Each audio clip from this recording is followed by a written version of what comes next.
I caught my wife cheating. Twice. But the second time, I didn't confront her.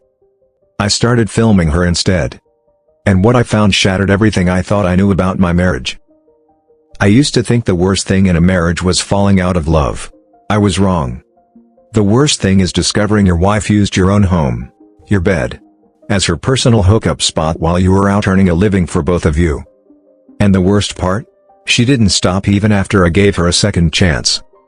So I did what any calm, broken man with receipts and a plan would do. I exposed everything, and watched her entire world unravel. Married to my wife Betty for 6 years. I traveled for work several times a year, for training, support, conferences, whatever my job demanded. Early on, it was a routine. I'd leave Monday, return Thursday or Friday. She'd hug me at the airport, we'd share the same wine if our schedules aligned. Then last year, signs started slipping past me. Betty began going out more often, girls' nights, book club, PTA events. New clothes appeared in my wardrobe maybe a few inches off from mine, but never mentioned. And her phone became her lifeline. It followed her around. Always locked. Always secret. I tried to be patient. "Everything okay?" I'd ask, watching the way she'd stiffen and blink rapidly. "Fine," she'd say. "Just working on myself. New workout class. Shift at work, focus, you know?" Meanwhile, our intimacy had cooled. We didn't argue, but the spark was gone. It was like we were coexisting in separate worlds with glances and polite daily rituals. I chalked it up to stress, too much work, too little time. Until I stumbled into something I never thought I would. I rigged her phone to mirror onto my iPad. I always believed in respect and privacy, but sitting across from her, I told myself I needed clarity, not paranoia, but clarity. I opened her messages that evening. It was a routine she no longer bothered to disguise. Deleted emails reappeared as drafts. Screenshots of shared photos, crew jokes, invitations I never got. I nearly dropped the iPad. She was texting guys. Multiple guys. Some working with our friends. One a stranger. X-rated texts, pics. Something ugly, something horrible. I stayed at work an extra hour, rereading, trying to make sense of it, like it might evaporate. It didn't. A few weeks later, I set up 2 discrete IP cameras, one in the living room, one in our bedroom, connected to my lockdown NAS server. Technically intrusive. Emotionally necessary, I told myself. When I returned from a trip that time, I sifted through hundreds of hours of video. 2 men, not just texting. But in my house. Between the walls, doing things she never did with me, asking her to do things I never knew happened. And she wasn't ashamed. She was smiling. She was having more fun than she'd ever had with me. I caught my breath when I identified them. One worked at our favorite coffee shop, married, young kids. The other, a deacon at our church. I froze that footage frame. Him kneeling beside her on our bed, but I didn't play it again for weeks. Another trip came up a week later. The plan. Set my schedule. Stay in listening distance, come home an hour before the doorbell might ring. On the video, there was a third man this time. So I came up with a confrontation plan. I told her I had to go to Phoenix next month. Short notice, training changed things. As far as she knew, I was on the plane. I checked into a hotel 4 miles from the house, conveniently located. The plan, show up 20 minutes before the house guest did. That night, I parked in the dark down our street, watching through night vision binoculars until the third man's Jeep pulled into our driveway. I followed him to the front door. My heart pounded so loudly I could barely steer. I swiped at the glass by the doorknob. The door opened, and there she was. Betty, beautiful, dressed up. She froze, eyelids wide. I stepped inside.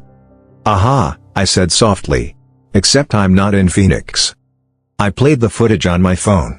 Her face flickered between alarm and defiance. She made no move to shut it off. I said, "I know everything." She trembled. Tears formed. "I'm sorry. I can change. I don't know how it happened." I signed off our marriage in my mind right then. She promised to list every name, every time, every word. She promised to cut all contact with them. She accepted therapy. She'd give me every detail, honest. And if she lied, lost trust, refused therapy, I walked overnight, no return. The next day, flat and numb, I tracked each man down. At work, outside the coffee shop, at church parking lot, all three were confronted politely. I showed them the videos. Eraser. No texts. No calls. If anything happens, your entire world sees this. They scurried away. No threats. They complied. She and I started therapy soon after. For nearly a year, it worked. We unraveled layers. Her loneliness, our emotional drift. We cried and hugged. We found the pulse of us and fed it back life. Months passed. Her phone returned to sight. Active but unlocked. Over time, I never revealed that I still followed those mirrors. Therapy worked, trust sort of function, but I guarded the iPad ceiling mirror. We had ground rules. Transparency. Boundaries. A schedule, one dedicated date night per week, locked down home laptop. I downloaded accountability software on mutual devices. I even had her install journaling apps, and she filled them out. We were going to be okay. Until we weren't. One evening I checked the mirrored texts, again. Trust but verify, I told myself. Halfway scrolling, I froze. A conversation started the night before. Flirty, sexy. Sexting. Nuanced chores. Planned lunches with this new man. They traded secrets, words I'd never heard from her. Excitement in her tone. Hope cracked. Fear blossomed. I watched the messages flood in. Saw her delight. I half expected a rational explanation. I paused the mirror, my heart sinking. She wasn't rebuilding. This wasn't miscommunication. She had slipped into old patterns, one text at a time. My chest tightened. I gripped the phone. Counted to 10. My breath short. Trust but verify, I muttered, but tears blurred the screen. Because something inside me broke. And I wasn't sure I could rebuild it again. I set up another fake trip. I've got a short seminar in Phoenix, sweetie, 3 nights, I told her. Keeping the lie simple and routine. I kissed her cheek, felt the press of lips that once offered comfort, and left. As I walked to the car, my heart hammered. A rental car waited 2 houses down, gray, anonymous. I slid in and grabbed my phone, shielding it from light. A flick of cursor to time-lapse cam, then, wait. I sat in the gloom until I heard her Jeep roll in.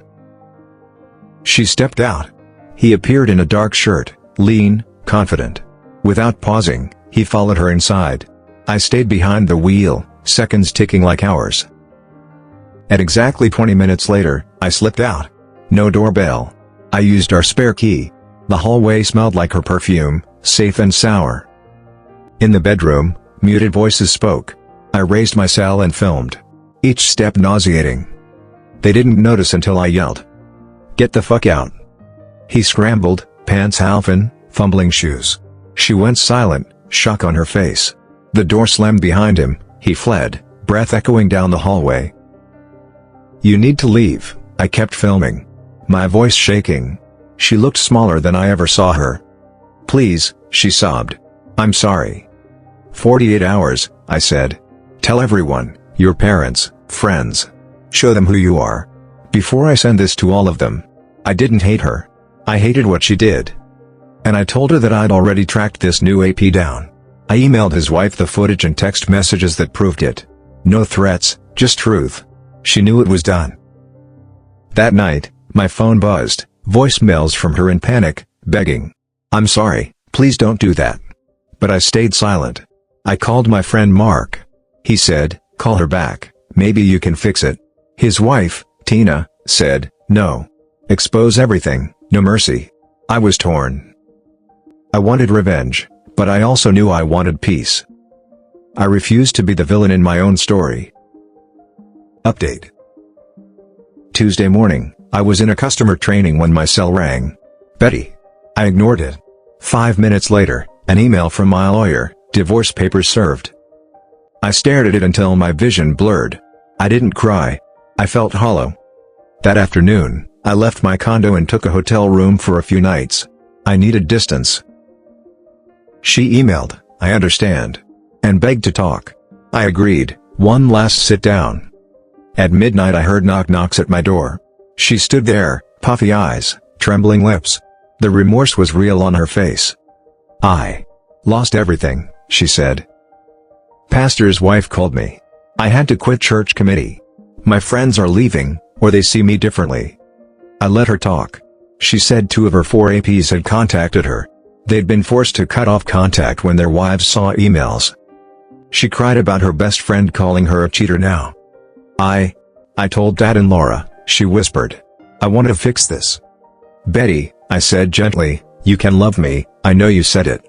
But I should have walked away long before this. When you cheated first. I looked away. I've read every email, text, Snapchat, dating back 3 years. Deleted them. I know everything. Tears shook her. She wiped them and begged. I swallowed hard. There is no way I can trust you again. Trust without transparency is nothing more than hope with a blindfold. I love clarity too much now. So, we're done. Divorce. Go our separate ways. She nodded, tears falling. Then she hugged me, the last hug. 4 days later, I moved into a modest 2-bedroom apartment. The boxes still smell like cardboard and fresh starts. I sold half the furniture. I didn't rush to change anything personal. Photos of us, mementos of vacations, I boxed them too. The empty walls made my space feel hollow at first. But day by day, it started to feel mine. My own space. I rebuilt new routines, morning coffee before sunrise, evening runs, gratitude notes. I saw a therapist who suggested I journal 1 positive thought each day. And I did. Something simple. Today I was kind to myself. Today I walked without regret. About a month after divorce papers, I ran into her at coffee hour. I saw people whisper around us. She sat behind me, voice low. How are you? She asked. I paused. I'm okay. She folded her hands. I still pray for you. I nodded and didn't look back. I knew if I turned I'd want more, explanation, forgiveness, healing. I didn't turn. Now it's been almost a year. I'm in a healthier place, professional promotions, new friends, healthy relationships. My therapist says I've healed well given the trauma. She told me, you showed restraint. That's your strength. I dated twice. Both failed kindly, one girl was right, one was wrong. I got ghosted once, learned it's not me, and moved on. I even tried a hiking group. The people are nice. The trails are deeper. I'm still not the same man I was, and I like that. Today, if Betty walked up and said she'd healed, maybe I'd place caution over romance. Maybe I'd give space. But not roles in my house, not trust in my core. I'd care, but I'd stay apart. Sometimes you have to lose everything to rebuild a better house. Even if that house is your own life.